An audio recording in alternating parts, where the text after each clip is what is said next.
Bon, donc alors l'objectif de ce premier cours est de rajouter une image à un user bundle. Donc là, pour la démo, je vais créer un user bundle assez simple. Maintenant, vous prenez celui que vous voulez. Et pouvoir lui rajouter un avatar, quoi. Donc, pour ça, on va créer l'avatar user bundle avec une entité avatar user dans laquelle on va mettre un file qui sera simplement pour le formulaire.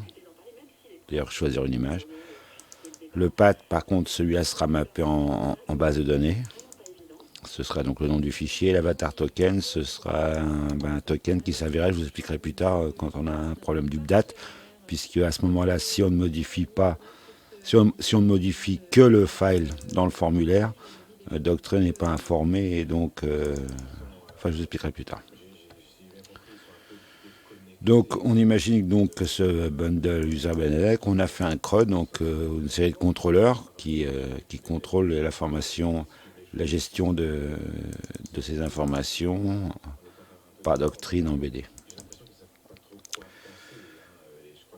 Comme notre objectif c'est de bien séparer ces deux bundles et qu'on puisse utiliser ces contrôleurs pour gérer la logique métier sans s'occuper de l'image, on intervient pas au niveau du CRUD, qui pourrait bien sûr intervenir tout de suite sur ce service qui va s'occuper de tout ça, mais on va plutôt intervenir au niveau de Doctrine, qui va intervenir sur ce avatar user listener pour gérer l'upload de l'image sur le disque dur et informer bien sûr ces deux champs-là.